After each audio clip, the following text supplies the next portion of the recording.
Acho que está todo mundo vendo a minha tela aí, né? Se tiver alguém que não estiver vendo, por favor, avise, Eu tô. porque daí a gente vê o que está acontecendo. Quem está no celular fica prejudicado com as imagens aí, que às vezes ajudam a entender bastante o que a gente vai falar aqui. Então, nós vamos dar continuidade hoje àquele bate-papo sobre a personalidade que nós fizemos lá na quarta-feira passada, a primeira parte. Essa primeira parte, nós fizemos uma gravação, está no YouTube, tem o link aí abaixo, eu já tinha compartilhado esse link para quem quisesse depois dar uma olhada. E, bom, depois eu vou disponibilizar a gravação dessa segunda parte aqui também, para quem quiser ver. Qualquer pessoa que está participando pode interromper a hora que quiser. Como eu já tinha falado da outra vez, eu não estou acompanhando as mensagens e com a telinha aqui. Não estou vendo. Então, se interromper e quiser falar, através da voz mesmo para a gente. Cada um. Vou retomar a apresentação. Última vez. Para você fala, essa Tá cortando já aí. Henrique, eu não estou te ouvindo. Tá cortando. Veja se melhorou agora. Melhorou. Às vezes a internet fica eu estou ouvindo agora? Melhorou? Parece que sim. Oi, pessoal. Melhorou? Então tá bom. Agora sim. Se piorar de novo. Então se piorar de novo, vocês me avisam. Ok. Se ficar ruim, me avisem. Então vou retomar de onde nós tínhamos parado. Essa parte que nós vamos falar hoje é a parte que realmente acho que vai dar para melhor entender tudo o que nós falamos até agora. Então, é muito bom que vocês estejam aí. Vamos lá. Se alguém tiver alguma dúvida, me para. Na última quarta-feira, nós tínhamos começado a ver a natureza e a constituição do mortal. O pessoal que está acostumado a ver palestra minha está cansado de ver esse slide aqui, porque ele não tem o que fazer. Esse slide representa aquilo que o livro descreve como sendo a natureza e constituição de um mortal, de um ser humano. Então, todos nós temos facilidade em compreender que nós somos, num primeiro momento, um corpo, uma energia física. O corpo é o organismo material ou físico do homem. Todo mundo sabe o que o corpo é. É um mecanismo eletroquímico, vivo, de natureza e origem animal. Biologicamente, nós sabemos, nós somos um animal, não tem o que discutir. Eternamente vinculado à evolução material através do intelecto e do sistema reprodutivo. E termina com a morte. Também todos nós sabemos que esse corpinho que a gente tem aqui, chega uma hora que ele vai acabar e, por mais teorias que existam, o corpo não volta. Ele morre, termina e acabou, né? Mesmo na teoria da reencarnação, se a gente fosse entrar nisso, não seria o mesmo corpo. Aquele corpo que a gente tem aqui, ele definitivamente termina. A matéria é o nível mais denso de energia, sobre o qual estão impostos o maior número de limitações e de imperfeições. Isso também é uma coisa que todos nós sabemos. A matéria, por mais que a gente ache que a matéria é muito real, e para nós ela é verdadeiramente real, porque nós conseguimos tocar, ver e tudo isso, a verdade é que ela é o nível mais imperfeito de energia que existe, de tão denso que ela é. Não vamos discutir muito sobre isso agora, porque não é o propósito desse bate-papo aqui. Mas a matéria, através dos nossos sentidos, ela nos permite perceber e identificar coisas.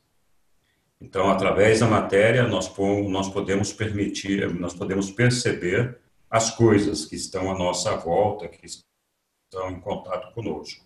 A matéria também é o nível mais distante da realidade eterna. Por quê? Porque a realidade eterna, nós falamos lá na outra apresentação, é o nível absoluto, onde está Deus, o absoluto, e lá, ali a matéria é espírito puro, não existe matéria lá. A matéria que existe lá é essa matéria espiritual. E não existe nada mais real do que Deus. A realidade de Deus é a realidade absoluta. Se a realidade absoluta é espiritual, é evidente que a matéria não é essa realidade. E sendo a matéria a coisa mais densa que tem no universo, ela é a mais distante desse nível espiritual. Além do corpo, nós somos dotados de uma mente. A mente tem um vínculo com a energia mental, que é do espírito infinito. É o nosso mecanismo de pensar, perceber e sentir, né? É a experiência total, consciente e inconsciente, ou seja, tudo que nós vivenciamos passa pela nossa mente de uma forma ou de outra. A mente vai um pouco mais além que o corpo. Ela identifica e traduz significados. Então, o corpo pode identificar coisas, mas a mente consegue atribuir significados não só a essas coisas, mas também a relacionamentos e coisas que, na verdade, não são coisas materiais. Então, por exemplo, o relacionamento entre pessoas pode trazer significados e não é necessariamente uma coisa material. E a mente identifica esses significados. A mente é a inteligência associada à vida emocional, buscando por meio da adoração e da sabedoria alcançar um nível acima do espírito. Nós já discutimos em outra oportunidade que o propósito da mente é estabelecer o vínculo, estabelecer uma relação de forma tal que nós, um ser material, podamos ter uma orientação, uma comunicação de alguma forma com o espírito. A maneira do espírito chegar até a gente seria através da mente. A mente humana, ela perece no humano juntamente com a morte do corpo físico. Não poderia ser de outra forma, porque a nossa mente está vinculada ao nosso intelecto, ao nosso cérebro, e quando a gente morre, essa mente morre junto, ela não perdura. Durante a nossa existência mortal, ela é a identidade da nossa personalidade. Então, nós já falamos lá atrás também que a personalidade não tem identidade, mas ela precisa de uma identidade para se projetar como um indivíduo. E a identidade é que dá essa condição. No nosso caso, no corpo humano, a nossa identidade é exatamente exercida pela nossa mente. A mente é a mãe da alma e responsável por assegurar a sobrevivência da personalidade através do desenvolvimento da identidade, que é a alma, para a etapa seguinte, que é a etapa monancial do processo de evolução. Ou seja, eu acabei de falar aqui que a personalidade, ela não tem identidade, mas ela unifica uma identidade. Então, a gente tem uma identidade que atua juntamente com essa personalidade. E essa identidade, no nosso caso, é a nossa mente. Também acabei de falar que a nossa personalidade, ela não sobrevive como um indivíduo se ela não tiver identidade. Então, não é que ela deixa de existir, mas ela não tem como se manifestar. Não está falando. Ok, voltou? Veja se voltou. Ok. Voltou. Então, a personalidade, ela deixa de se manifestar como um indivíduo se, por alguma razão, ela ficar sem a sua identidade, que no nosso caso é a nossa mente. Então, a identidade é fundamental para que a nossa personalidade possa continuar a jornada dela em direção ao paraíso. Sem a identidade, ela perde essa possibilidade de se auto-manifestar. Então, a identidade é extremamente importante para a existência da personalidade como um indivíduo. E a nossa mente, ela no nosso caso, uma mente mortal que perece com o corpo, mas ela é responsável por trazer na nossa existência a alma que nós vamos falar daqui a pouquinho. Nós vimos lá atrás que o Pai doa à personalidade a energias físicas dotadas de mente. O livro fala e espírito, mas na verdade eu entendo que é com potencial de receber o espírito, porque quando nós recebemos a personalidade, nós não temos ainda a presença do espírito. Também já expliquei isso na reunião passada. Então, aqui eu representei a personalidade como essa coisa mais ou menos etérea aí, que na verdade a personalidade representa tudo que nós somos. Ela inclui a nossa energia física, a nossa mente e a nossa parte espiritual. Ela inclui tudo aquilo que nós temos, né? Então, mas ela não é visível, não é identificável. Então, ela está aqui representada com esse círculo que tem a pretensão de englobar tudo aquilo que nós somos. Então, a personalidade, ela está vinculada à energia da personalidade, é uma dádiva do Pai Universal. Desculpe.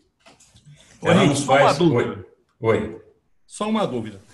Não seria mente e espírito no sentido de mente e espíritos ajudantes? Não, porque os espíritos ajudantes, eles... verdadeiramente, honestamente, eu não sei responder a isso, Nivaldo. Poderia até ser. Mas eu entendo que aqui, o que eles estão falando é do espírito ajudante, o ajustador do pensamento, que é o que vai se unir a essa personalidade em algum momento. O espírito ajudante da mente, os espíritos ajudantes da mente, eles não vão se unir a essa personalidade lá na frente. Eles, depois de formada a nossa mente, eu entendo que o trabalho deles está completado, né? Mas poderia ser, é uma hipótese. Ok.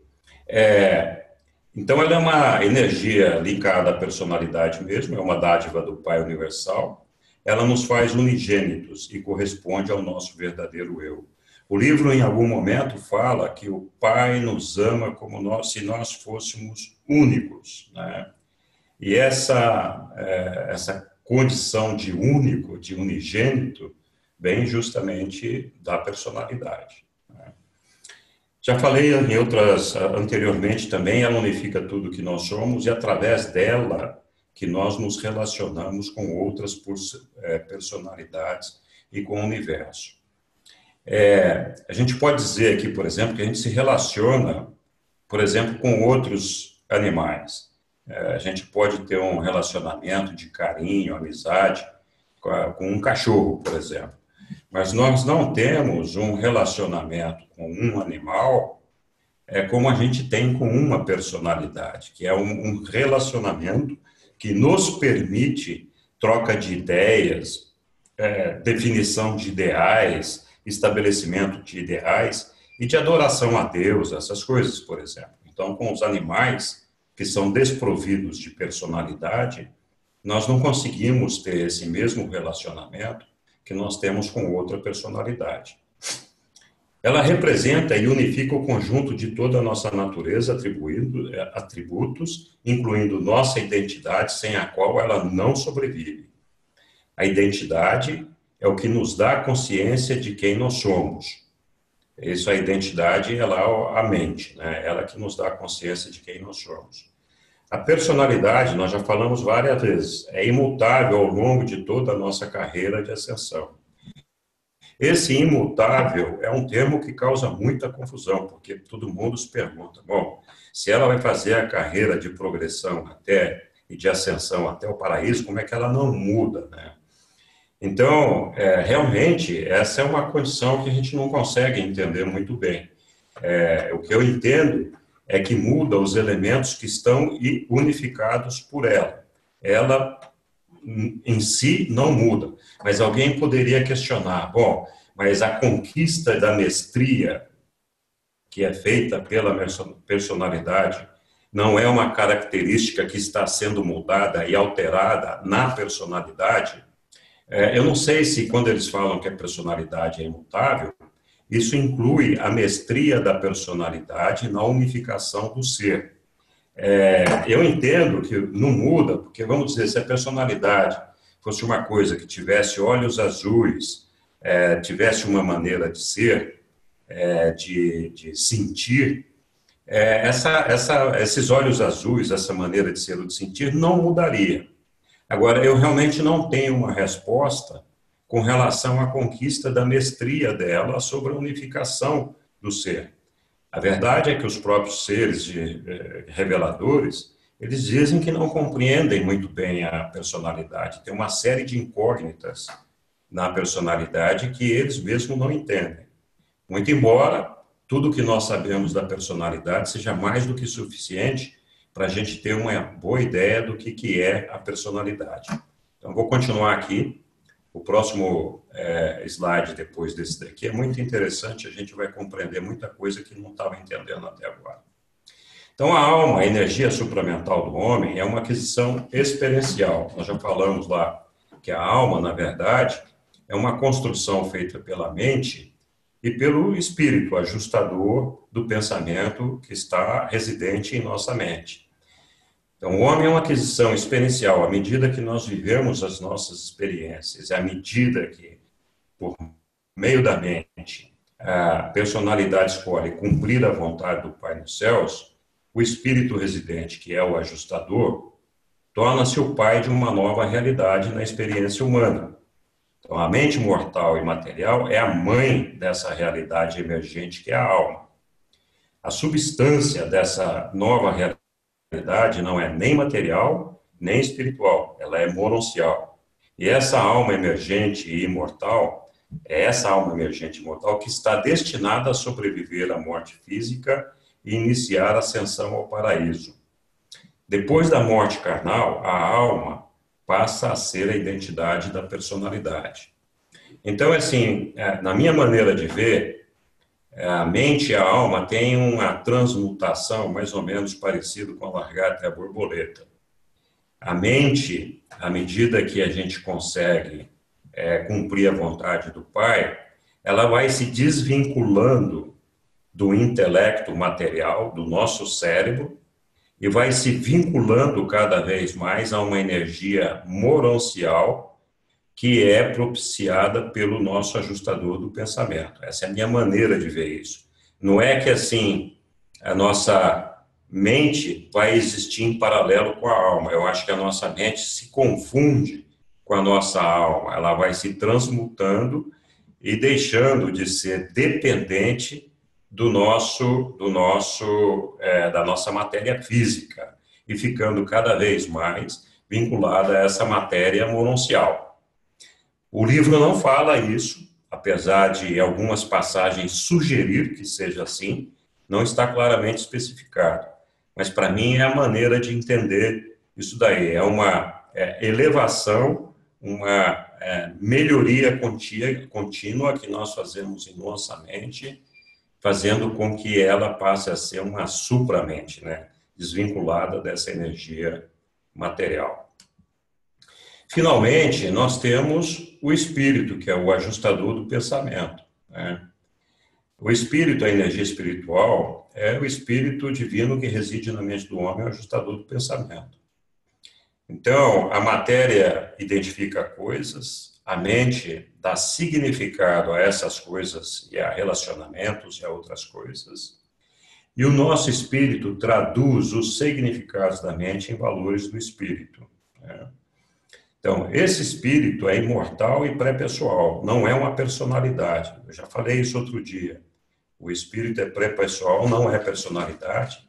E o que ele deseja no ser humano é a personalidade do ser humano. Então, se bem que ele esteja destinado a transformar-se em uma parte da personalidade da criatura mortal, quando da sua sobrevivência. É o próprio Pai e é o Pai da alma. É ele, o que ele busca no mortal é a personalidade desse mortal, enquanto que o mortal busca no ajustador o espírito, a realidade eterna. Por quê? A gente vai perceber isso no próximo slide. A personalidade, ela vai viajando e vai mudando de corpo.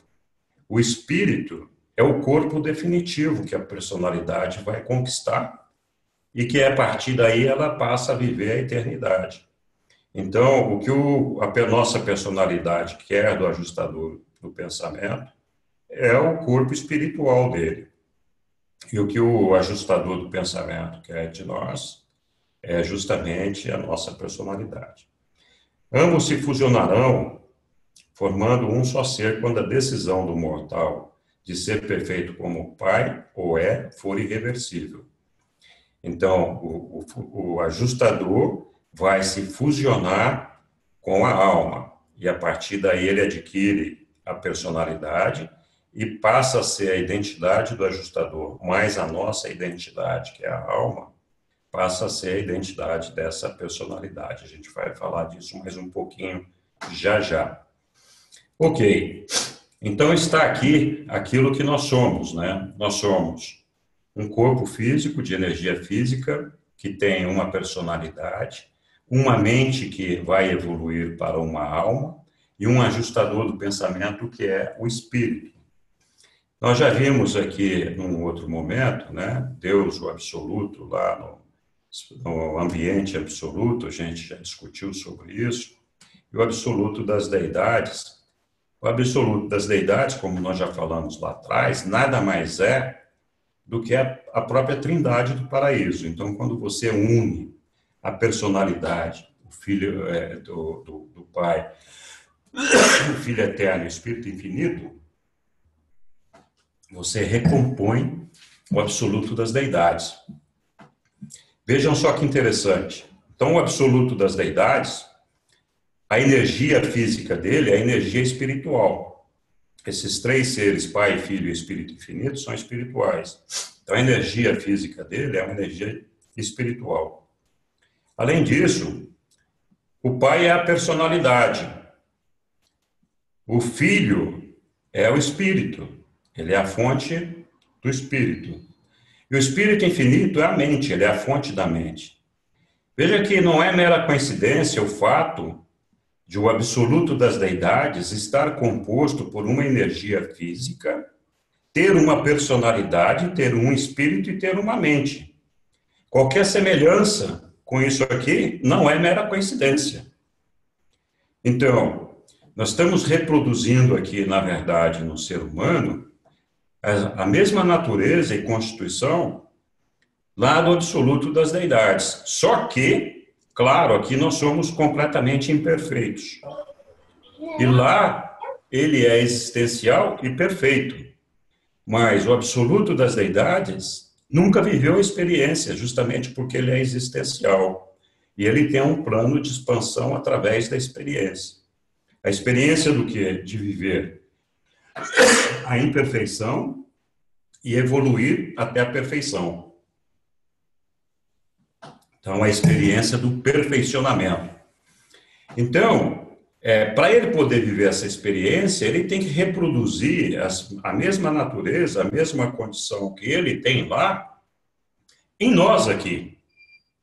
Porque senão, como é que vai viver essa experiência se for um ser diferente daquilo que ele é? Então, na verdade, o ser, resguardadas as proporções, é o mesmo. Só que um é perfeito e o outro é imperfeito. Ok, seguimos adiante. Como é que é a evolução do mortal, né? O caminho do perfeccionamento? Né? Então, vamos lá. Aqui neste mundo físico, nós acabamos de ver, nós temos lá o nosso corpo, temos a nossa mente, que é a nossa identidade enquanto estamos aqui neste mundo físico, recebemos um ajustador do pensamento, e com a vida do ajustador do pensamento, uma alma potencial a ser desenvolvida. E vejam a personalidade que está ali. Quando nós morremos, no morto, o corpo desaparece, a identidade, que é a nossa mente, também some. Se nós tivermos desenvolvido uma alma, nós vamos ressuscitar lá no mundo moroncial. E nós vamos estar lá com a mesma personalidade e o mesmo ajustador. E a mesma alma que nós construímos aqui neste mundo. Já o corpo vai ser um corpo moroncial. Aquele que nós temos lá, a gente não ficou aqui na Terra, não vamos ver ele nunca mais. À medida que nós vamos evoluindo, progredindo, chega uma hora que a gente não precisa mais desse corpo, esse ajustador e essa alma estão prontos para se fusionar, aí eles fazem um fusionamento, e a partir desse momento, nós ganhamos o espírito do ajustador, o ajustador ganha a nossa personalidade, e nós passamos a ter uma identidade representada por uma mente espiritual, porque o espírito tem mente. Só que a fusão da nossa alma com a mente espiritual faz com que a nossa identidade seja preservada. Nós só vamos acrescentar à nossa identidade alguma coisa da identidade do ajustador do pensamento também. Então vejam que aqui a gente tem a personalidade no mundo físico, é a mesma personalidade que vai para o mundo moroncial, é a mesma personalidade que depois se prepara para atender ao fusionamento da alma com o ajustador, e é a mesma personalidade que, a partir daqui, vai seguir a sua carreira espiritual juntamente com esse ajustador do pensamento, já saindo aqui do universo local, entrando no setor menor do nosso superuniverso, e a partir daí, então, fazer a carreira espiritual, começando do nível de espírito 1 até o nível de espírito 6, que a gente conquista quando chega no paraíso. Ok. Então, aqui nós vemos como é que a personalidade vai evoluindo lá, né? E tudo isso acontece dentro das realidades vivenciadas no tempo e espaço finito. Então, agora, nós vamos ver como é que funciona a ação da personalidade de unificar e equilibrar tudo aquilo que nós somos, né? Então, aqui está reproduzida a nossa energia física, né? A nossa mente, o nosso intelecto. Essa mente, esse intelecto, ele tem uma origem animal. Ele é completamente formado pela energia física, química, material, completamente animal. É uma mente, portanto, animal e tem vontade animal. Essa mente, na sua raiz, na sua base, na sua estrutura, ela é dominada pelas urgências animais. E o que são essas urgências animais? Ora, nós temos fome, temos sede, temos sono, sentimos raiva, medo, necessidade de sexo. Enfim, nós temos uma série de urgências que estão completamente vinculadas ao nosso físico, à nossa energia física, que muitas vezes dominam o nosso ser, né? Tomam conta da gente, né?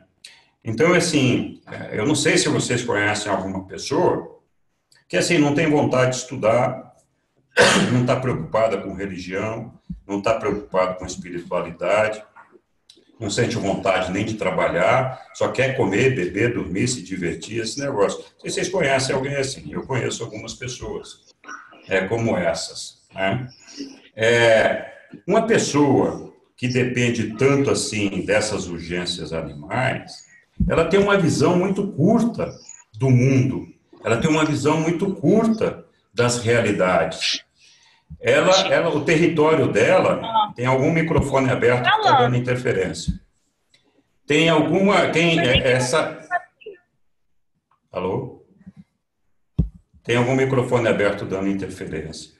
Então, a visão dessa pessoa é muito curta, ela enxerga o território dela, ela enxerga minha comida, minha cama, minha mulher, o meu, aquilo que eu preciso aqui e agora. Essa é a visão, né, espacial de uma pessoa vinculada e dependente dessas energias materiais, né? Então, a pessoa não só ela é dependente dessas coisas, como a visão dela de mundo é muito curta, muito estreitinha, aquela visão completamente materialista e imediatista.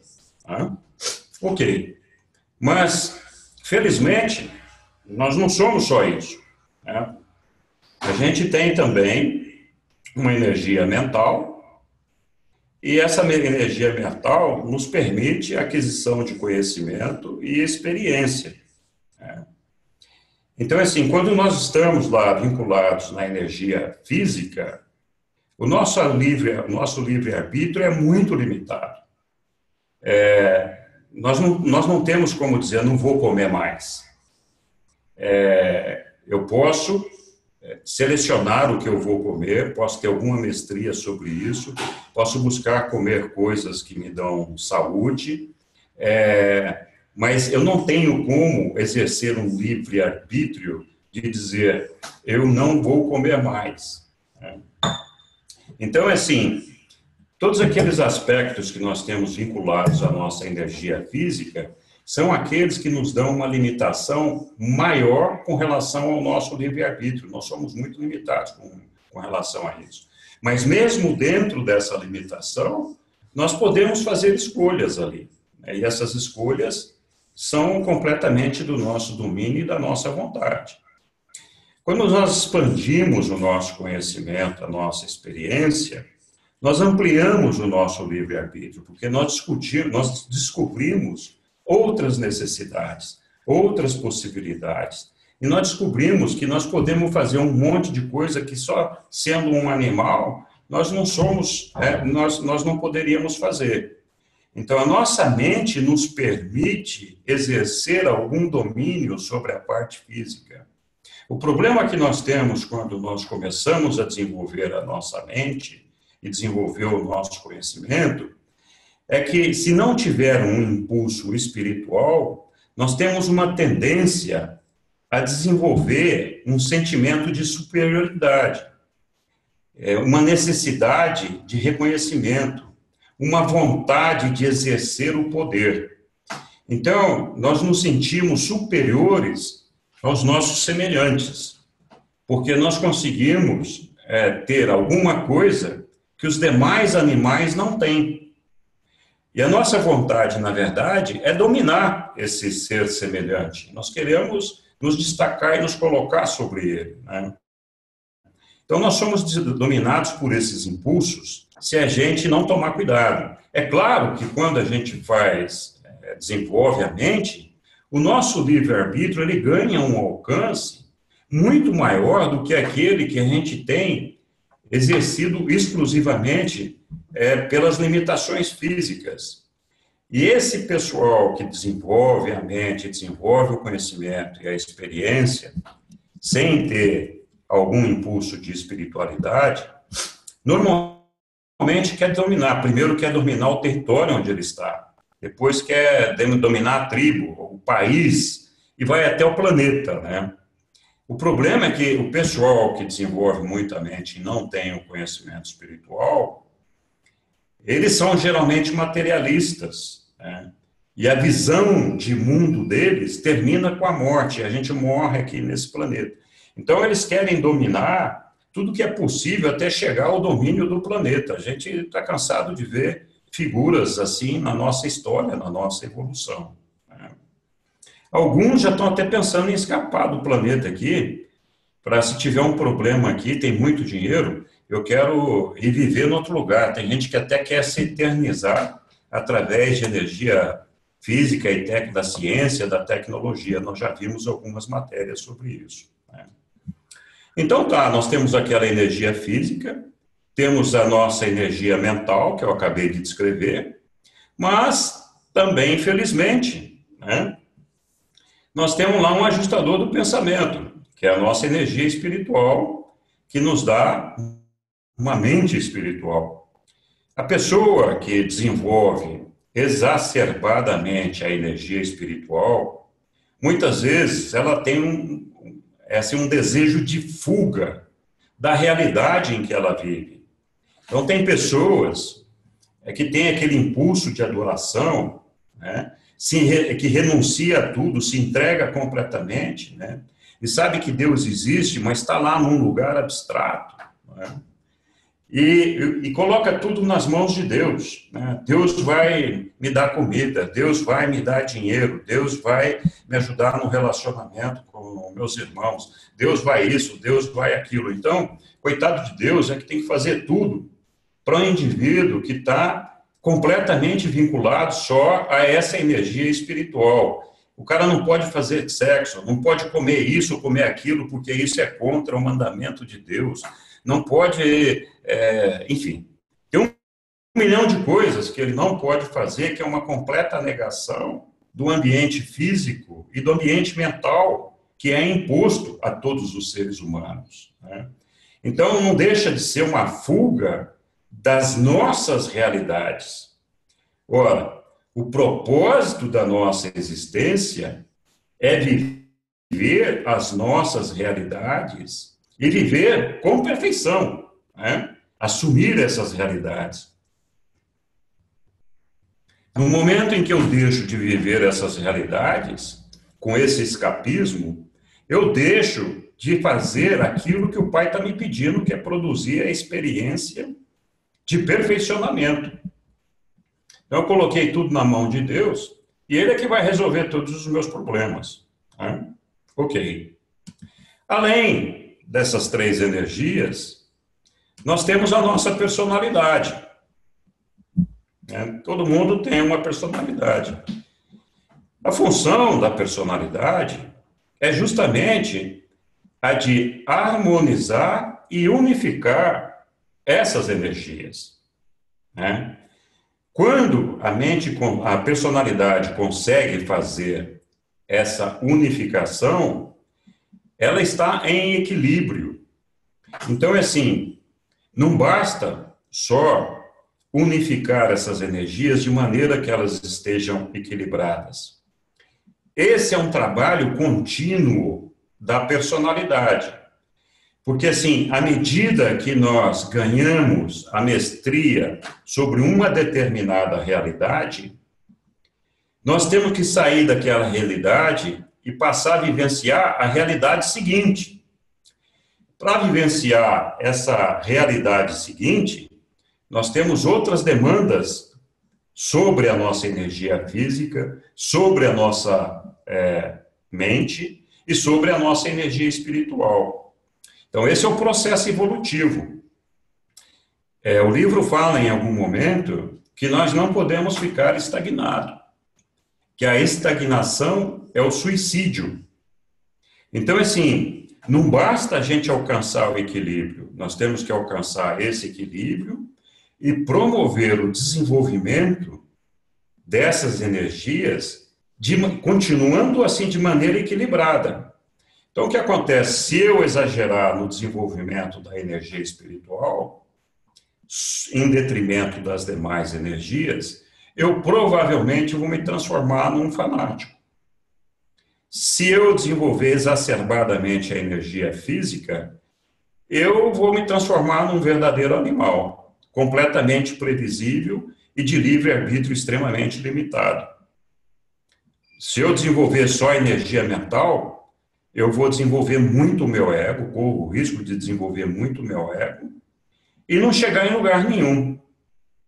Então, vejam, aqui acho que dá para a gente perceber claramente qual é a função da personalidade. Nosso propósito aqui é de fazer com que a personalidade que unifica essas 3 energias, e aqui acho que vocês conseguem agora compreender melhor o que vem a ser essa energia física, energia mental e energia espiritual.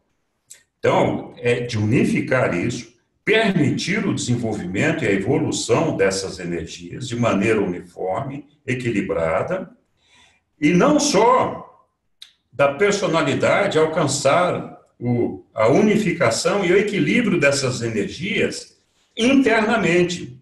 Essa já é uma tarefa extremamente difícil e complicada. E a gente sabe disso por aquilo que nós vivemos no dia a dia. Mas além de unificar internamente a nós mesmos com essas três energias, nós temos que unificar a nossa personalidade com o resto do universo. Então, nós temos que estar em harmonia, em equilíbrio com todo o universo. Isso significa que o universo já tem que estar perfeito? Não. Mas isso significa que nós temos que aprender a conviver com a diversidade. Então, assim, não basta dizer que eu aceito um indivíduo desta ou daquela forma. Olhar para o indivíduo e dizer que aceita é muito fácil. Você tem que ser inclusivo daquele indivíduo na tua experiência. Ter um relacionamento com ele que realmente demonstra que você consegue conviver, apesar de não concordar, de não aceitar determinadas coisas e de não compartilhar de algumas ideias ou alguns princípios. Então, assim, é o reconhecimento de que as demais personalidades, em primeiro lugar, é o nosso irmão, em segundo lugar, somos filhos do mesmo pai, né? E em terceiro lugar, nós somos diferentes, nós não somos iguais, nós somos unigênitos, e cada um de nós tem que entregar uma personalidade para o Pai. Quando nós conseguimos fazer isso, nós conseguimos fazer a vontade do Pai. Quando nós fazemos a vontade do Pai, nós permitimos ao nosso ajustador do pensamento que ele construa a nossa alma.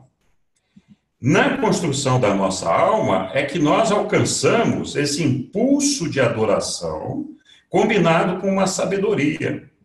E aí o nosso território, ele passa a ser o todo, ele passa a ser o cosmos. Então nós temos uma visão de mundo que inclui todo o universo. Nós somos capazes de perceber que o planeta Terra, Urântia, é a nossa casa. É a casa de toda a humanidade que vive neste planeta. E que, independente das raças, credos, cores, esse negócio todo, nós estamos aqui todos juntos na mesma casa e somos parte de uma mesma família, né? E essa visão se expande porque nós temos a percepção de que nós não estamos sozinhos nesses universos. Nós temos a percepção clara de que o Pai construiu todo esse magnífico universo para que fosse habitado, para que ele tivesse zilhões de seres neles. E todos esses seres, toda essa criação do Pai, são os nossos irmãos. Então nós conseguimos enxergar o universo dos universos, compreender que existem outros planetas habitados, compreender que nós somos irmãos de toda essa gente, de todo esse povo em evolução, né? E aí, então, veja, a visão é muito diferente. Enquanto o cara que está lá no corpo, na energia física, tem uma visão imediatista da comida dele, do sexo dele, das necessidades físicas dele, ou enquanto o sujeito que está desenvolve a energia mental sem a espiritual, tem o desejo de domínio sobre o povo, até de dominar o planeta, ele não consegue, nenhum deles consegue enxergar além do próprio umbigo e além do próprio planeta. Então, quando você consegue desenvolver essa adoração combinada com sabedoria e esse equilíbrio, você tem uma visão cósmica. E é isso que nos insere na realidade, no contexto do plano do Pai. Ok. Então, quando a gente faz isso, nós reconhecemos, aceitamos e administramos as nossas limitações e as nossas necessidades físicas de maneira inteligente. nós sabemos que somos animais, não temos nenhuma dificuldade em entender e aceitar isso. Sabemos que, sendo animais, isso nos impõe alguns limites e algumas restrições, mas também sabemos que isso é temporário. E nós sabemos que nós podemos exercer algum domínio sobre esse corpo físico até um certo ponto, né? Então, nós convivemos com isso de maneira harmoniosa, sem nos deixar escravizar por essas urgências físicas. De outro lado, nós submetemos a mente e o físico ao guiamento do espírito. O tempo todo, o livro de Urântia nos fala disso, de submeter a mente e o físico ao guiamento do espírito, né? Experienciando cada realidade com perfeição e equilíbrio. Então, esse é o nosso propósito, é isso que nós temos que fazer, é isso que a personalidade deveria fazer. Às vezes ela não consegue, né? Fica aqui uma dúvida. Bom, a personalidade que nos é dada pelo Pai é perfeita? Eu não sei se a gente pode discutir uma perfeição da personalidade, porque o propósito dela é levar a nossa individualidade e vivenciar todas essas realidades dentro disso que eu acabei de descrever aqui. Se ela fosse perfeita, talvez não tivesse que fazer esse trabalho. Também não podemos dizer que ela é imperfeita, porque é uma coisa que vem do Pai. E a gente sabe que é uma coisa imutável. Então, essa é a dificuldade que os próprios seres reveladores têm de explicar o tal da personalidade. Mas eles não têm dificuldade nenhuma de explicar esse processo que eu acabei de explicar. Ô, Henrique, você me permite uma ideia? Sim. Para mim, a personalidade é imutável no sentido de que ela sempre permanece humana. Então, a personalidade humana tem o potencial que teve a personalidade do Micael quando aqui. Ela se mantém imutável nesse aspecto, de sempre ser humana, independente do grau de evolução que ela abranger. É só assim que eu consigo entender ela imutável. Por que ela é imutável? Por que ela é humana? Por que ela é humana se ela veio do Pai?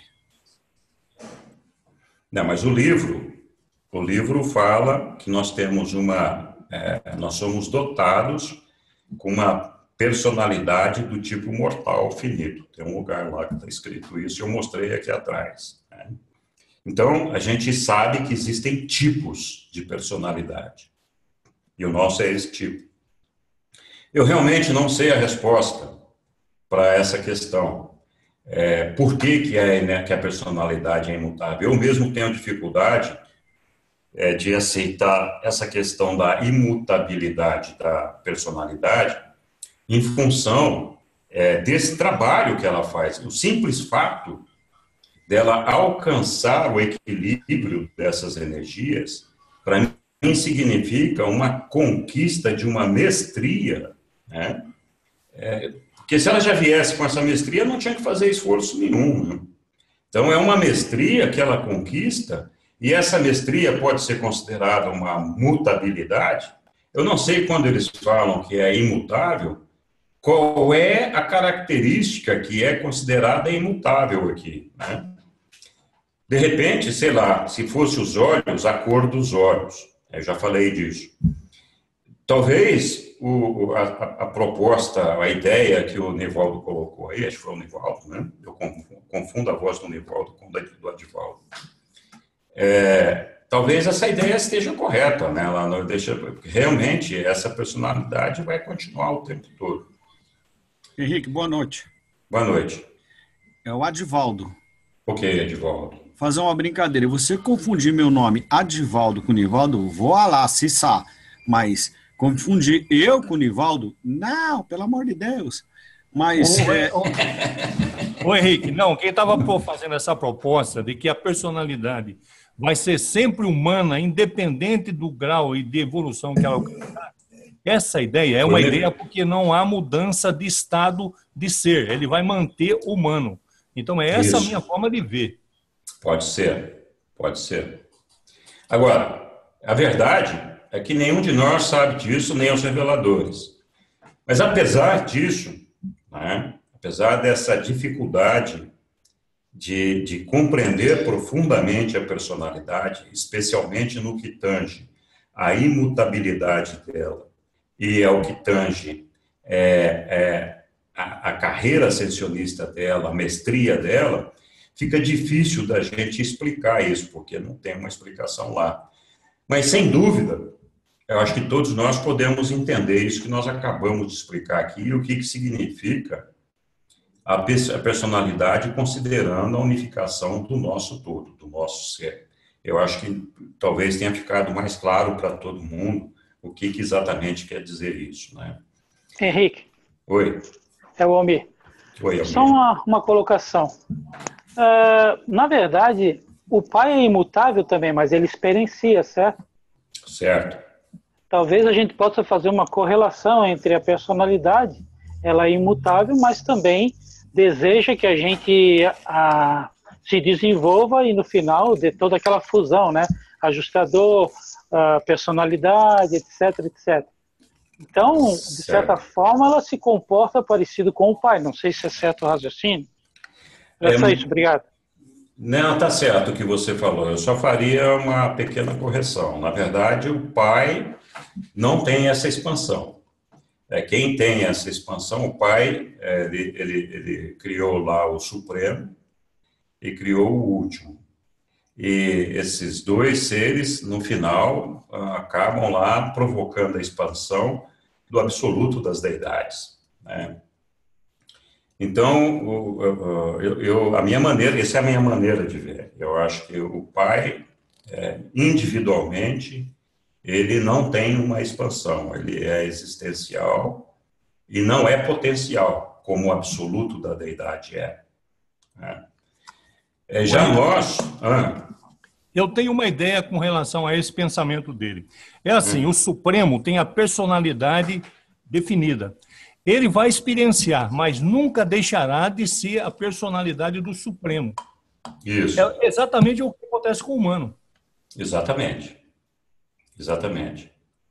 E o livro fala, quando qualquer um de vocês chegar em qualquer ponto do universo dos universos, independentemente do corpo e da energia física que vocês tiverem, todas aquelas pessoas que tiveram um relacionamento com vocês serão capazes de imediatamente identificar, este é fulano. E essa identificação é por essa energia, por essa vibração da personalidade. Então, não sei, eu fico frustrado de não conseguir explicar mais aqui, e, na verdade, eu gostaria, eu mesmo, de poder ter desenvolvido uma ideia sobre isso, mas é muita pretensão minha, né? Saber mais do que os próprios reveladores que não conseguiram explicar isso para a gente. Não conseguiram ou não quiseram, né? Não, eles falam claramente que eles não conseguem entender claramente o que significa a personalidade. Eles conseguem entender o funcionamento dela, mas não conseguem entender exatamente o que é a personalidade. Enfim, vamos avançar aqui. Se alguém precisar, não duvide em me interromper. Então, nós vamos falar aqui da unificação e equilíbrio da personalidade, aqui rapidamente, porque nós acabamos de falar, né? Então, quando do desenvolvimento da natureza intelectual se dá de modo mais rápido do que da natureza espiritual, tal situação torna a comunicação com o ajustador tão difícil quanto perigosa. Na verdade, eu estou lendo aqui o documento que acabou de falar daquelas coisas que eu já falei, né? Por que a gente fica fanático, ou por que a gente fica com o ego exacerbado, aquele negócio está dentro desse item aqui. Da mesma forma, um super desenvolvimento espiritual tende a produzir uma interpretação fanática e desvirtuada das orientações espirituais do residente divino, né? A falta de capacidade espiritual dificulta grandemente a transmissão para o intelecto material das verdades espirituais que residem na supraconsciência mais elevada. Então, não adianta, se a gente não desenvolver essas capacidades, nós nunca vamos conseguir, com o nosso intelecto, entender esse mecanismo todo e as verdades espirituais. É na mente perfeitamente ponderada, abrigada por um corpo de hábitos limpos e de energias neurais estabilizadas e com as suas funções químicas em harmonia. Quando os poderes físicos, mentais e espirituais estão na harmonia trina do desenvolvimento, que um máximo de luz e verdade podem ser induzidos com um mínimo de perigo ou de um risco temporal ao bem-estar de um ser. Esse perigo aqui é o perigo da gente se perder, né? Então, lógico, se você fica dependente só da energia física, você vai se perder. Se for da energia mental, vai se perder. Tem que ter essa combinação para que a gente possa se manter fora do perigo. Então, por meio de um crescimento assim equilibrado, o homem ascende nos círculos de progressão planetária, um a um, do sétimo até o primeiro. Todo mundo já ouviu falar dos círculos psíquicos, eu tenho uma palestra sobre isso gravada em algum lugar, mas também podemos falar aqui numa outra oportunidade no Café Rolante, se for vontade de todos. Vamos lá. Interessante falar da personalidade de Jesus. Eu também fiz uma palestra sobre isso, e dá para a gente perceber bem a atuação da personalidade quando a gente estuda Jesus, o homem, né? Então, a fé espiritual ardente e indomável de Jesus nunca se tornou fanática. Ele nunca foi um fanático, né? Pois nunca chegou a afetar seus julgamentos intelectuais equilibrados a respeito dos valores correspondentes das situações sociais, econômicas e morais, práticas e comuns da vida. O Filho do Homem foi uma personalidade humana esplendidamente unificada, foi um ser divino perfeitamente dotado. E ela também magnificamente coordenada. Essa palestra que eu fiz sobre Jesus, dá para ver todos os desafios que ele enfrentou como homem, para não ceder às tentações do ego, do físico, da matéria, etc., e tentar manter um equilíbrio de todo o ser dele. A dificuldade que ele tinha, principalmente nos anos iniciais da vida dele, de manter esse equilíbrio, os conflitos internos que ele enfrentava, né? Então, como combinação de ser humano e divino funcionando na Terra como uma personalidade única. O mestre sempre coordenava a fé da alma com juízo da sabedoria, da experiência amadurecida. A fé pessoal, a esperança espiritual e a devoção moral foram sempre correlacionadas em uma unidade religiosa, sem par, de associação harmoniosa, com a compreensão profunda da realidade e da sacralidade de todas as lealdades humanas. Então, a honra pessoal, o amor familiar, a obrigação religiosa, o dever social e a necessidade econômica. Então, Jesus não fugiu de nenhuma responsabilidade, fosse sujeito à energia física, mental ou espiritual, ele sempre trabalhava essas três possibilidades, reconhecendo a necessidade de vivenciar essas experiências, né? Eu falei aqui, lá naquele gráfico que eu mostrei a unificação da personalidade, falei da combinação da adoração com a sabedoria para a gente conseguir desenvolver fazer a vontade do Pai, né? Então, aqui um pouquinho, só uma palhinha. Uma mente intelectual material descobre, reconhece e estuda os fatos. Então, as decisões que são tomadas exclusivamente neste nível têm uma tendência materialista. Elas são desprovidas de realidade, verdade eterna. E são pobres espiritualmente falando. Então, quando essas decisões estão incorretas, elas denotam falta de conhecimento, pobreza intelectual, pobreza espiritual, gerando o erro. Isso é interessante também, porque nem sempre, quando a gente faz um negócio errado, é um pecado ou uma iniquidade. Também tem um outro tema que a gente discute sobre isso, podemos falar mais para frente desse negócio. Então, quando a gente erra, muitas vezes é por conta disso, né? A gente não tem o conhecimento necessário, tem uma pobreza intelectual, e muitas vezes combinado com uma pobreza espiritual. Então, as nossas escolhas não podem ser acertadas quando nós escolhemos exclusivamente através do intelecto, né? Já na mente supramaterial espiritualizada, a gente discerne os valores verdadeiros, fixa ideais ali na alma. As decisões neste nível têm uma tendência espiritualista, de adoração, às vezes exclusivamente idealista, desconectadas com a realidade do momento. Então, quando elas estão incorretas, elas denotam fanatismo ou utopias, fazendo com que a gente incorra em erros e até mesmo em pecado, algumas vezes. Henrique, posso interromper um minuto? Pode. Assim, isso é uma coisa muito complicada de... Quando é que você vai entender que a sua decisão ela é perfeita ou ela é equilibrada? E quando é que você vai ter esse discernimento de separar bem esse negócio do intelectual do espiritual? Isso aí não seria num campo já moroncial, já no caminho espiritual, que a gente vai ter 2 bilhões de anos aí para poder corrigir erros de caminhos, não? Porque aqui a gente vai errar, vai acertar, vai errar, vai acertar, vai errar, vai acertar. Essa decisão perfeita passa por um crivo, uma complicação tremenda, eu acredito eu. Isso, mas também o livro nos fala, né, que o nosso propósito é buscar a verdade, é buscar o acerto.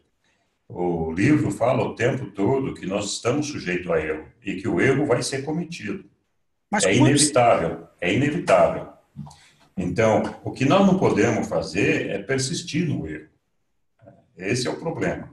Né? Quando você persiste no erro, é complicado. Mas quando saber, como é que você vai saber que essa decisão ela está relacionada ao campo espiritual? Como é que você sabe disso? Como é que nós sabemos disso?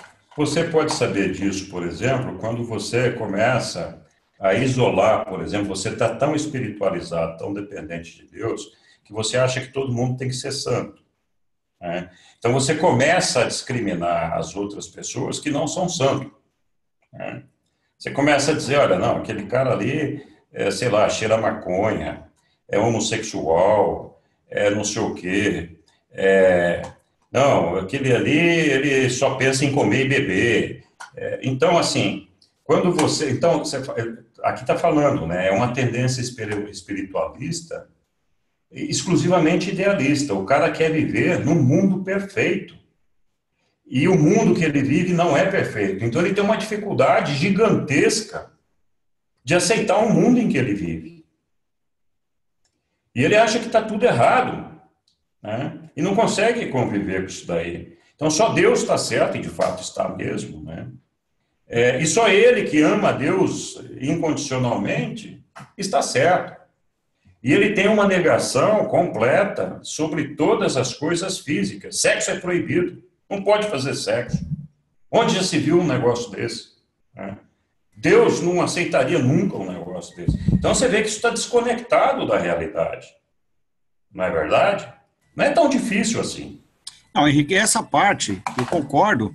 Inclusive, tem uma frase que eu adoto, que eu acabei usando como mantra do Milan Kundera, que ele fala que todo radicalismo estrelado, todo radicalismo extremado é um forte anseio de morte. Então, dentro desse âmbito que você está falando, perfeito, está escrito, do jeito que você está colocando, é ótimo, é perfeito. Estou dizendo assim, dentro dessa tomada de decisão, não colocando dessa forma que o cara acaba tendo preconceito, xenofobia, tem um monte de coisa envolvida nessas decisões aí, quando é que você entende, que eu sei que é difícil isso, que eu estou tomando a decisão correta, equilibrada?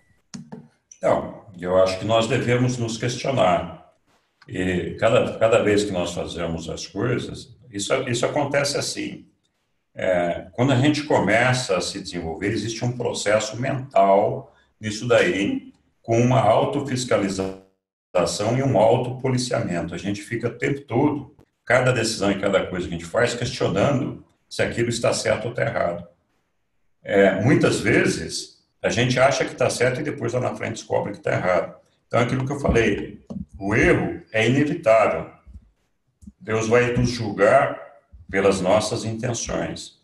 Mas é esse processo contínuo de se autoquestionar, né, e comparar o que pode ser uma decisão exclusivamente material, uma decisão exclusivamente espiritualizada, ou uma decisão temperada com uma sabedoria, que é a mente experiencial, que vai fazer essa união. Então, não é um processo simples. Veja que nós vamos levar bilhões de anos para chegar até lá no paraíso. Não se trata exclusivamente da nossa vivência aqui na Terra e da nossa fusão com o ajustador, né? Fusão com o ajustador é só o início da jornada, né? Então, nós ainda vamos errar muito, vamos apanhar muito até aprender tudo isso daí. E perceba que nós estamos aqui já há quanto tempo? 1 milhão de anos de existência da espécie humana. E até a data da publicação do livro, nós tínhamos 3 pessoas só que conseguiram alcançar o ponto de fusão com o ajustador, né? Que foi lá Elias, como é que é? Enoque, Elias e Jesus, que não era fusionável, mas também chegou no ponto, né? Nem os apóstolos de Jesus alcançaram isso. Então, veja que não é realmente uma coisa simples. Agora, o nosso processo é um processo de evolução. Eu acho que nós podemos perceber se nós estamos evoluindo, se nós estamos melhorando as nossas decisões ou não. E isso é devagarzinho mesmo, é complicado mesmo, não é fácil. Mas eu acho que o entendimento dessas coisas aqui não resolvem o problema, mas ajudam a gente a compreender isso daí, né? Então, as decisões que são temperadas pela sabedoria, as decisões nesse nível, elas tendem a equilibrar a personalidade, assimilando a realidade material do momento e conciliando com a realidade da verdade eterna. Então, a pergunta, muitas vezes, em muitas situações, o que Jesus, o que o Pai faria nesta situação? Eu vou dar um exemplo bobo aqui, não quero levantar uma polêmica, não é essa a ideia. As pessoas, o ser humano, ainda hoje tem muita dificuldade de entender e aceitar o homossexualismo, né?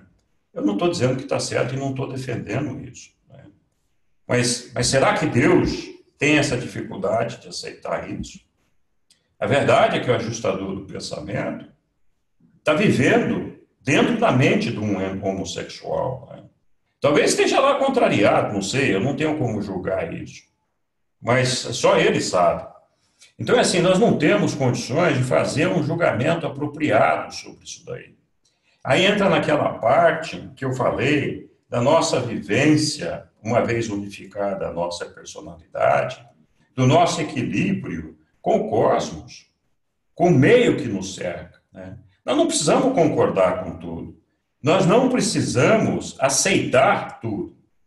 Mas nós não precisamos também discriminar, isolar, separar. Essa não é uma atitude sábia. Não é uma atitude que provavelmente Jesus adotaria. Não é uma atitude que provavelmente Deus, o Pai, adotaria, né? Então, assim, é difícil? Não é fácil mesmo. Se fosse fácil, a gente não estaria discutindo aqui, né?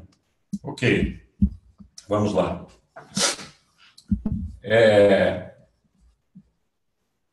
Personalidade e a realidade, né? Nós temos que viver diferentes realidades. Vamos falar aqui um pouquinho sobre as realidades. A personalidade é otorgada pelo Pai às suas criaturas como um dom potencialmente eterno. Essa dádiva divina destina-se a funcionar em inúmeros níveis e em situações sucessivas no universo. Então, nós já falamos dos diferentes ambientes onde ela atua, né? Que variam do finito mais baixo. Lembra, nós definimos lá atrás o que era finito, eu vou recapitular rapidamente aqui daqui a pouco, até o mais alto absoluto, indo mesmo até os limites do absoluto. A personalidade, assim, atua em 3 planos cósmicos, ou em 3 fases do universo. É um estado de posição, a personalidade funciona com igual eficiência, seja no universo local, seja no superuniverso, seja no universo central. Além desse estado de posição, eles definiram aqui um outro estado, que é chamado estado de significação, que nada mais é do que os diferentes níveis de tempo em que essa personalidade vive. Ela pode estar, ela sobrevive ao meio, ou atua bem no nível infinito, no nível absoluto, e também, às vezes, até no nível absoluto, né? Finalmente, o estado de valor. A personalidade pode realizar-se experiencialmente nos reinos progressivos do material, nós estamos fazendo isso agora, mais tarde do mononcial e depois do espiritual, também já discutimos isso. Né? Então veja as realidades que a gente vem experienciando. Vocês se lembram, eu mostrei aqui lá atrás, na outra apresentação, na semana passada, o que vem a ser o tempo finito, que é o espaço finito evolucionário, que é o domínio do Supremo, que é esse espaço que está aqui nesse círculo vermelho, nesse mapa que todos nós já conhecemos, onde está inserido os 7 superuniversos. Então, o limite interno desse espaço é o universo central e o limite externo é o início dos anéis exteriores. Então, esse espaço que compreende os 7 superuniversos é o que nós chamamos de tempo finito. O que nós chamamos de tempo absoluto é aquilo que é domínio do último, né? Nós falamos agora há pouco do Supremo e agora do último, que é onde é o terreno do absoluto, né? Que é o espaço que vai além do finito, mas aquém do absoluto. Vocês se lembram? Eu também discuti isso na reunião passada.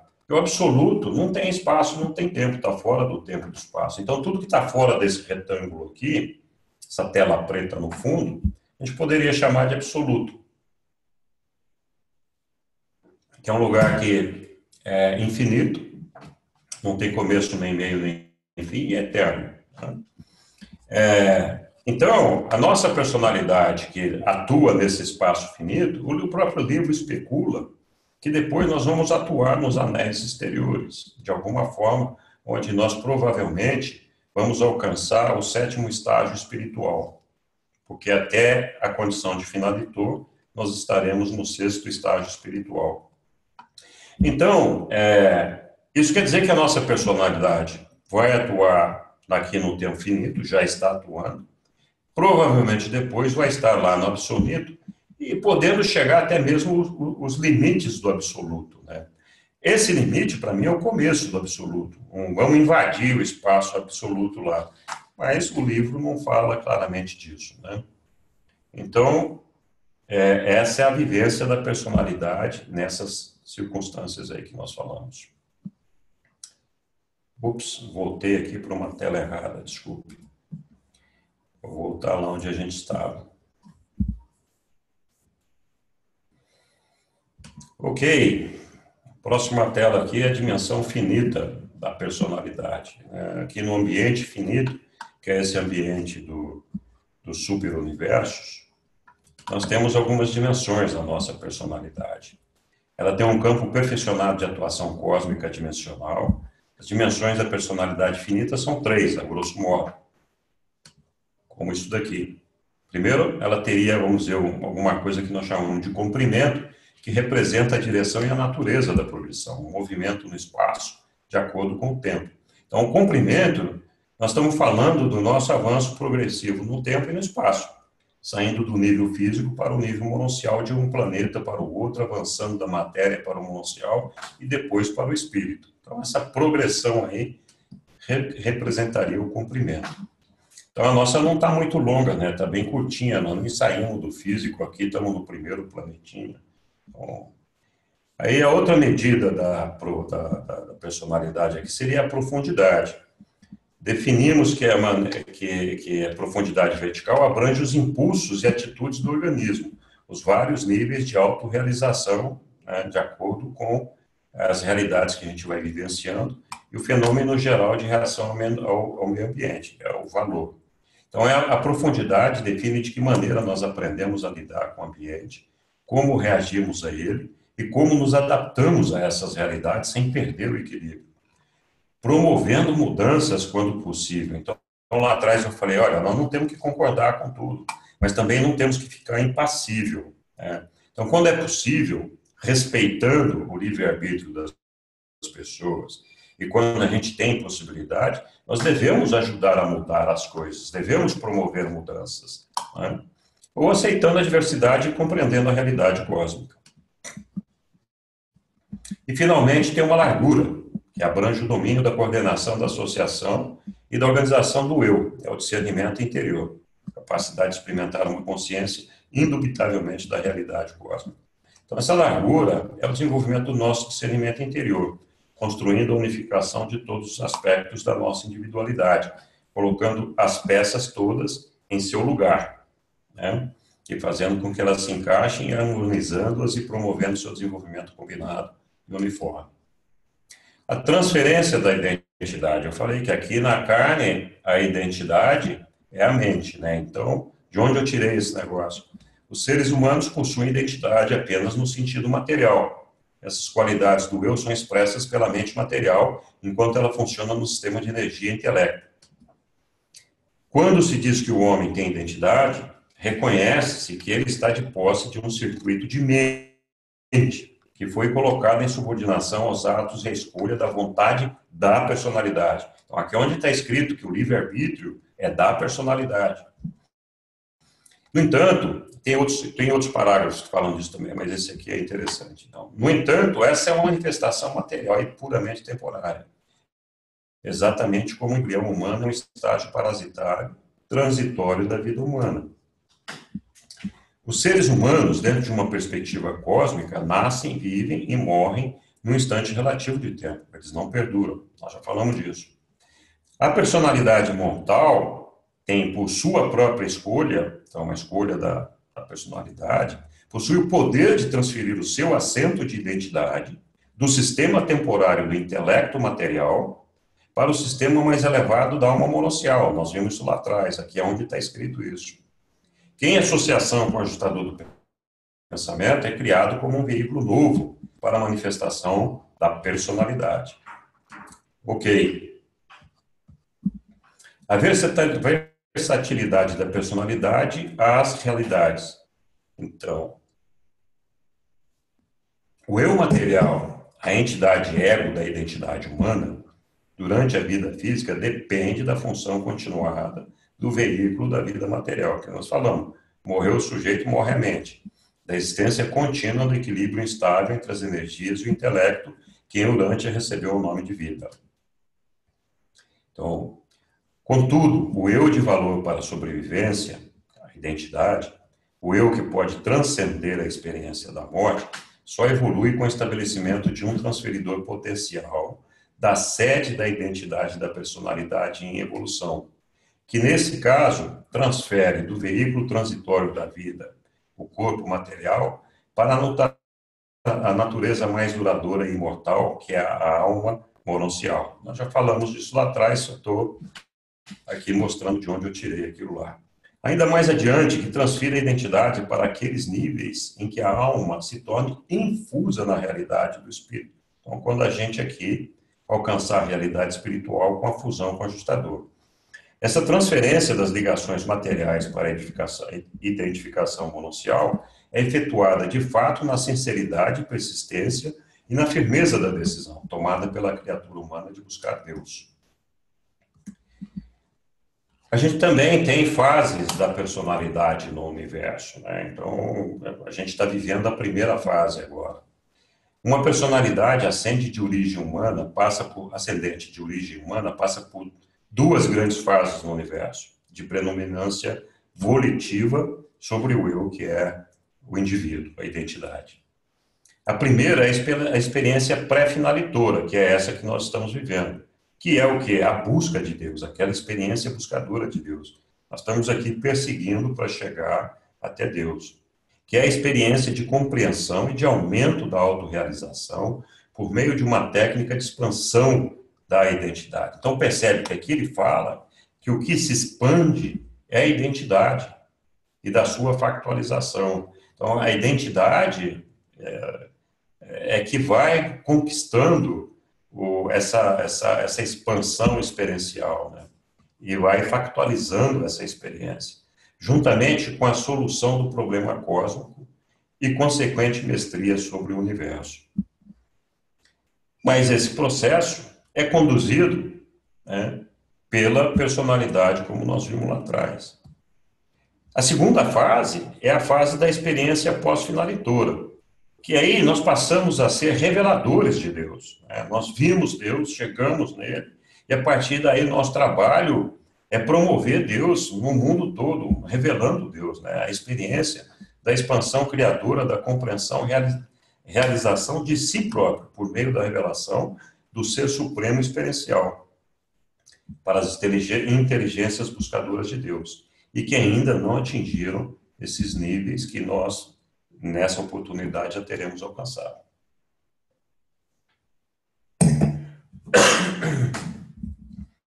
Ok. Realização da personalidade enquanto na matéria, né? Então, como é que nós nos realizamos? O resultado final da realização da personalidade no mundo material está na conquista sucessiva dos 7 círculos psíquicos da potencialidade mortal. Então, vejam só, a gente tem que parar aqui para refletir um pouquinho no seguinte: a nossa fusão com o ajustador do pensamento, o normal seria que nós alcançássemos, né, essa fusão ainda aqui, enquanto nós estamos nesse mundo físico, antes de morrer. Eu sempre digo que o mundo moroncial é um mundo de sobreposição a esse mundo físico. Tanto é assim que, dependendo do estágio de evolução que nós chegamos aqui, quando nós ressuscitamos lá do outro lado, nós acordamos em lugares diferentes, em realidades diferentes. Podemos até passar por todas elas, mas nós não ficamos muito tempo num lugar lá. A gente já vai partindo logo para os finalmente, se já tiver mais evoluído. Então vai chegar um dia que, quando tiver num mundo de luz e vida, que todo mundo estivesse fusionando enquanto ainda na carne, o mundo mononcial ele começa a perder sentido, ele deixa de ter a necessidade e o potencial que ele tem hoje, né? Então, para que serve o mundo mononcial? O mundo mononcial nada mais é do que a misericórdia de Deus. Ele sabe que o processo de desenvolvimento da humanidade é lento e que o homem demora muito para alcançar determinados estágios. Então, o mundo mononcial ele é verdadeiramente uma segunda, terceira, quarta, quinta chance, né, para que a gente chegue nessa fusão com o ajustador do pensamento. Ok. E isso, para mim, está claro aqui nesse parágrafo, né? Resultado final da realização da personalidade no mundo material está na conquista sucessiva dos 7 círculos de potencialidade mortal. Então, o ingresso no 7º círculo inicia a verdadeira função da personalidade humana. Por quê? Porque quando nós recebemos o ajustador do pensamento, nós somos colocados automaticamente no 7º círculo. Não antes disso. Então, no passado, quando o ajustador do pensamento não vinha para todo mundo, antes da efusão do Espírito da Verdade, muita gente não chegava no 7º círculo porque não recebia o ajustador do pensamento, né? Então, assim, a gente começa no 7º círculo porque recebeu o ajustador do pensamento e, portanto, temos condição de começar a desenvolver a nossa alma. Antes disso, nós não temos essa condição. Então, é ali que começa a função verdadeira da personalidade de harmonizar esse espírito que chegou com a nossa mente humana e o nosso físico. Completar o primeiro ciclo denota uma certa maturidade do ser mortal. Então, quando a gente chega no primeiro, quando a gente completa o 7º círculo, já começamos a melhorar, né? Estamos avançando. Agora, atravessar os 7 círculos do crescimento cósmico não é equivalente à fusão com o ajustador. Ou seja, chegar no primeiro círculo não equivale que nós vamos nos fusionar com o ajustador. Entretanto, a fusão não vai acontecer enquanto a gente não chegar no primeiro círculo. Então, a condição para se fusionar, de chegar ao primeiro círculo, é uma condição sine qua non, mas não é uma condição automática. O próprio Jesus, quando chegou no primeiro círculo, ele ainda teve um período de ajuste até o momento que chegou lá no batismo dele, quando seria, então, não o ato do batismo, mas aquele momento, a oportunidade da fusão dele em vida com o ajustador, né? E a fusão não aconteceu porque ele não era fusionável, né? Senão teria acontecido ali, naquele momento. Mas estudando a vida de Jesus, dá para ver que ele chegou ao primeiro círculo e ainda levou algum tempinho, o livro fala disso, ainda teve alguns ajustes, não sei o que e tal, para poder chegar naquele momento onde a fusão poderia acontecer. Ok. Ô, Henrique, mas só que tem um detalhe. Quando ele chegou para ser batizado pelo João, ele estava cumprindo um compromisso, porque o João nasceu para ser aquele que o lançaria. Então, esse compromisso era anterior, então ele tinha que cumprir esse compromisso. Sim, é verdade.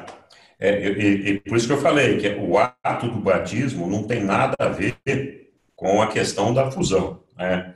Quer dizer, se ele não tivesse ido no batismo para ser batizado lá, aquele evento do espírito, do ajustador do pensamento, saindo da mente dele, indo até Divinington e retornando à mente dele, já personalizado pelo Pai, não a mente dele, mas fora da mente dele, já personalizado pelo Pai, e dizendo, eis aqui o meu filho muito amado, em quem eu muito me comprazo, aquela era a voz do ajustador personalizado dele.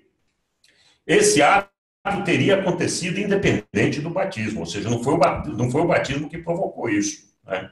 Mas, desde que ele tivesse submetido ao João, de uma forma ou de outra. Sim, sim. O que eu quero é desvincular a ideia de que para que isso aconteça, você precisa ser batizado. Você não precisa ser batizado para isso acontecer, né? Então, esse ato de submissão, vamos colocar entre aspas aí ao João, era, na verdade, aquele compromisso que foi firmado lá atrás, mas o próprio livro fala que Jesus não tinha necessidade nenhuma de ser batizado e que o batismo não tinha significado nenhum para Jesus. Zero significado para ele, né? Está lá no documento que fala do batismo, está muito claro isso lá, né? Ok, vamos avançar aqui um pouquinho mais. Os círculos psíquicos não são exclusivamente intelectuais, estamos falando dos círculos aqui, nem inteiramente mononciais. Eles têm a ver com o status da personalidade. Então, veja que o avanço nosso por esses círculos está vinculado ao progresso da personalidade, tal e qual eu descrevi naquele slide, de unificação das energias física, mental, espiritual, etc., né? Então, está lá com alcance mental, com crescimento da alma e a sintonização com o ajustador. O êxito na travessia desses níveis demanda funcionamento harmonioso de toda a personalidade, e não meramente de uma parte dela. Muita gente insiste que a gente tem que bater só na tecla espiritual, porque o espírito não é assim, né? Nós temos que vivenciar esta realidade que nós estamos vivendo, que é uma realidade material e que precisa do nosso intelecto e da nossa mente para fazer uma ligação com o espírito. Não tem outra maneira de fazer isso acontecer. O crescimento das partes não se iguala ao amadurecimento verdadeiro do todo. Então, já falamos. E o próprio livro fala que quando a gente se desenvolve muito numa área só, a tendência é que a gente experimente um retrocesso. Não só o indivíduo, mas também a própria humanidade. Tem alguns lugares no livro onde está escrito lá, olha, quando você se desenvolve muito numa área, seja física, seja científica, intelectual ou espiritual, e ela está descasada desse desenvolvimento, o que acontece é que você está condenado a uma frustração e você vai ter que voltar e recomeçar lá atrás do ponto onde o mais atrasado ficou. Então, o progresso tem isso daí, você tem que avançar em todos os sentidos, o progresso verdadeiro do todo. As partes realmente crescem na proporção da expansão inteira do eu total, material, intelectual e espiritualmente.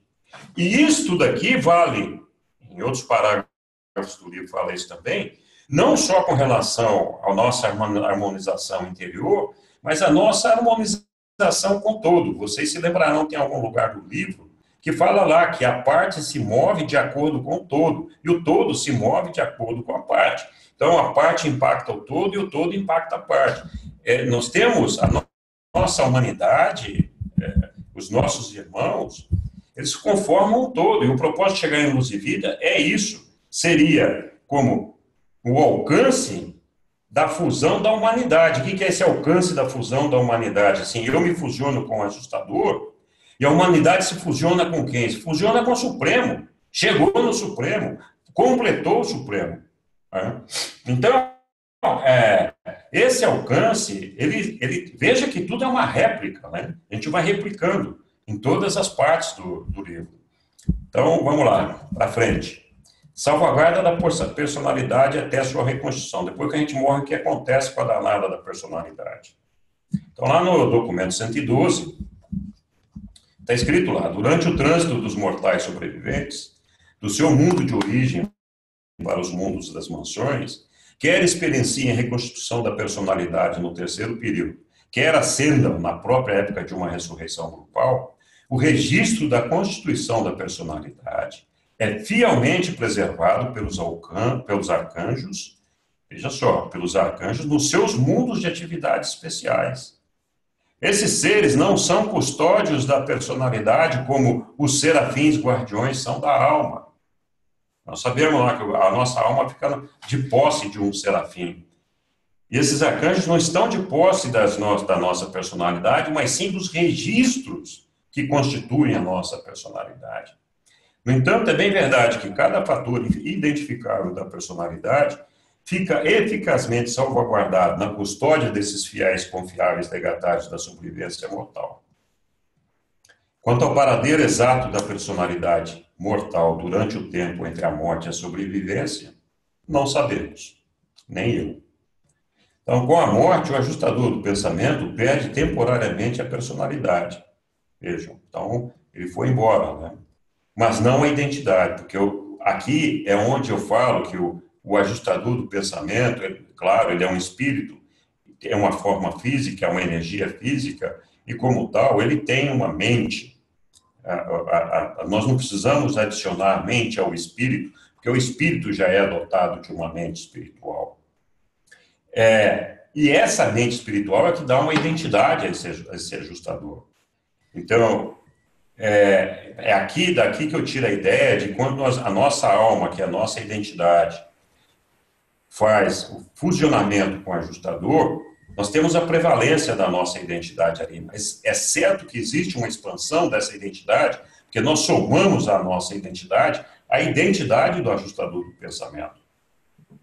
Então, o sujeito humano, temporariamente, quando ele morre, ele perde a identidade porque a mente dele morreu com o corpo, mas não a personalidade. Nos mundos... Oi. Posso interromper um minutinho? Desculpa. Claro, pode. Quando você disse que a personalidade é imutável, e que nós sabemos que é um assunto bastante complexo, você está dizendo aqui, está dizendo, eu já li essa parte também, já andei discutindo, está dizendo que os arcanjos, que são os responsáveis pelo registro da constituição da personalidade. Me perdoa, amigo, com o seu entendimento, pode explicar o que é o registro da constituição da personalidade para mim? Não sei. Honestamente, eu não sei o que isso quer dizer. Então, deve ter lá, sei lá, talvez algumas moléculas da identidade que tem um registro do que ela significa, o que ela é, algum código. Eu não sei. Bom, então deixa eu tentar ver se o que eu vou falar para você tem algum sentido. Dentro daquela ideia do software, vamos imaginar que você também tenha uma memória RAM, um registro de tudo que aconteceu na sua vida durante a sua passagem aqui pela Terra.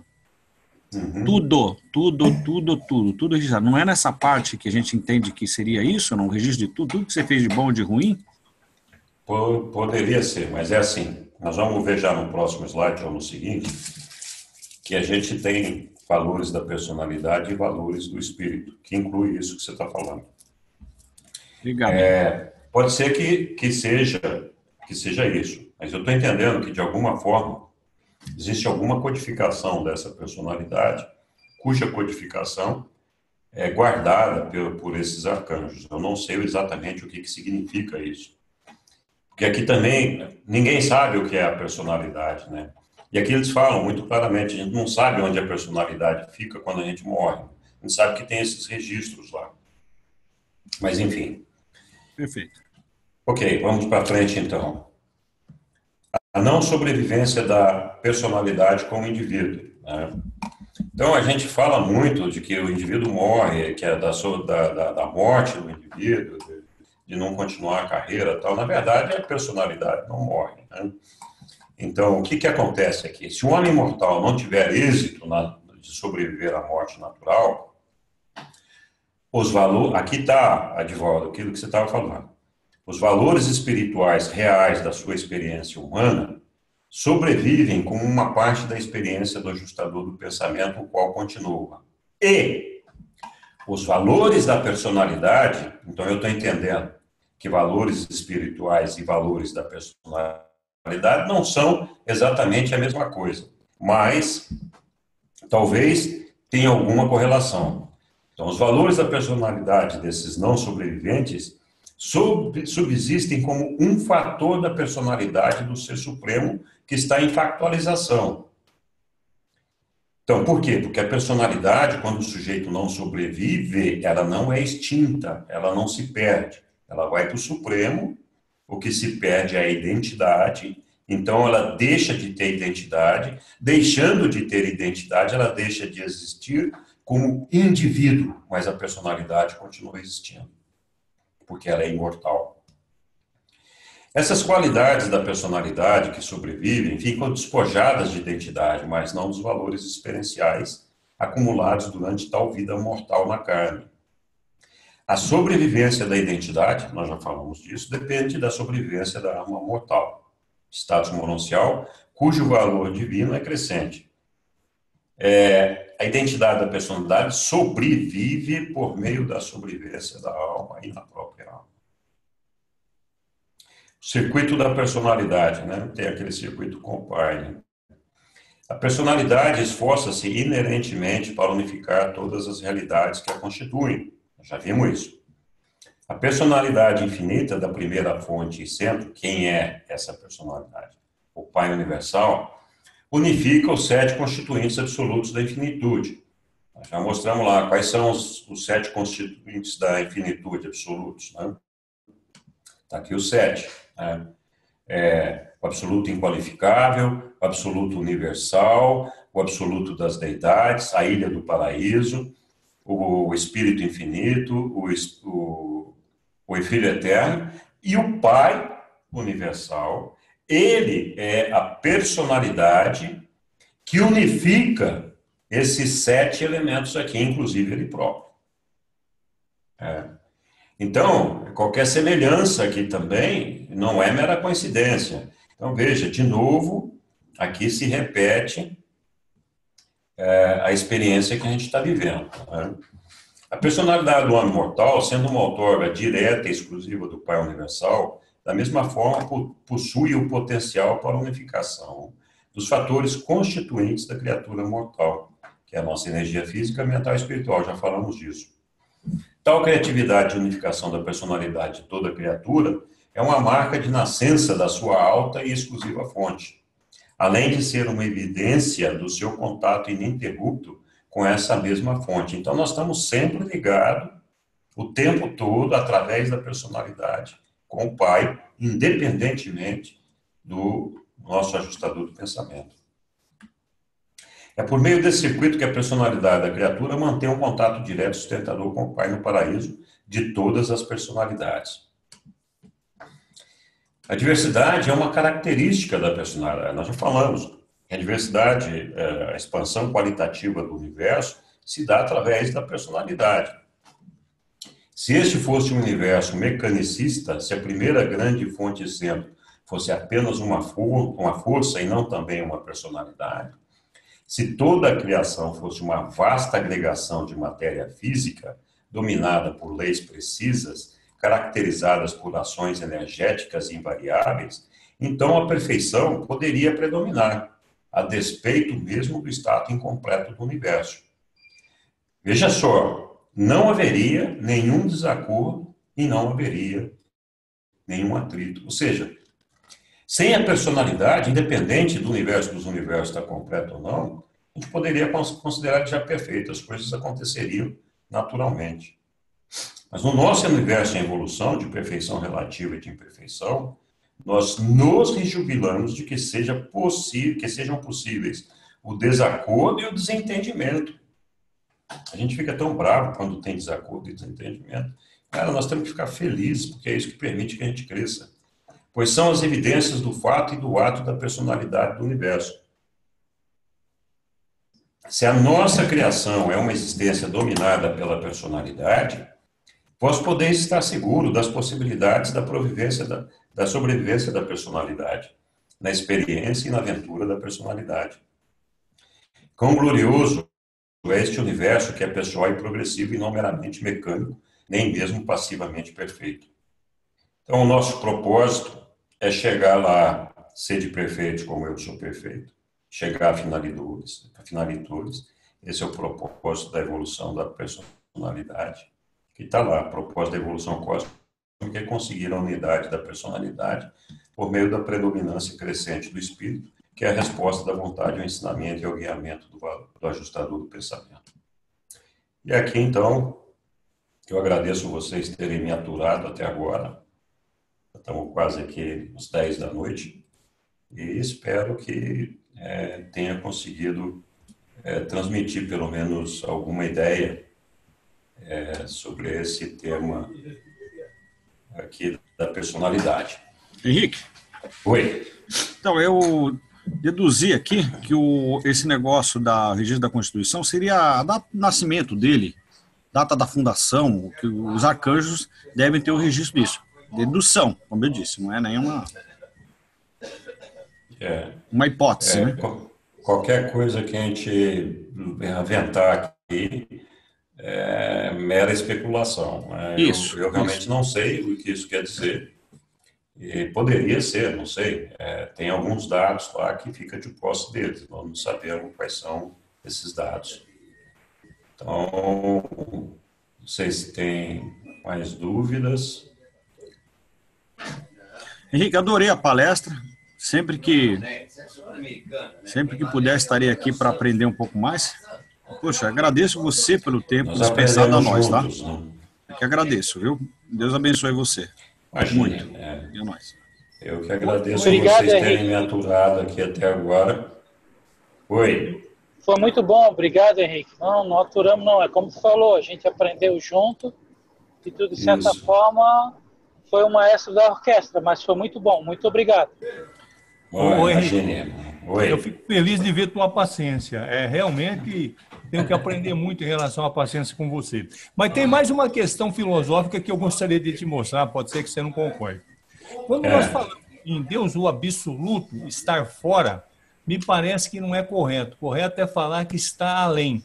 Mas é só uma questão filosófica que não vai mudar nada, né? Você tem razão. É uma questão de jogo de palavras aí. Mas eu entendo o que você está falando. Fora da impressão que não cabe dentro, e além da impressão que tudo está dentro. Mas é só uma questão de... Não tem muito... É que, na verdade, o absoluto ele tem que se limitar, isso é impossível de ser feito, né, para poder participar da nossa finitude. E isso aí só é possível feito através do absoluto das deidades, porque não tem como limitar o absoluto inqualificável, é impossível fazer isso. Então, sim, mas é um jogo de palavras. Obrigado. Boa noite a todos. Nossa, Boa noite. Parabéns. Obrigado. Boa noite, Henrique. Boa noite a todos que participaram. Boa noite, foi um prazer enorme estar com vocês aqui e quem sabe a gente se vê rapidinho de novo daqui a pouco, né? Quarta-feira que vem eu não sei quem é que vai estar aqui no café aqui, mas a Estela com certeza vai nos avisar. Tá bom. Boa noite a vocês, um abração, muito obrigado pela presença de vocês. Obrigado, Henrique. Mais uma vez. O Pai esteja com todos vocês. Boa noite, obrigada, Boa Henrique. noite. Boa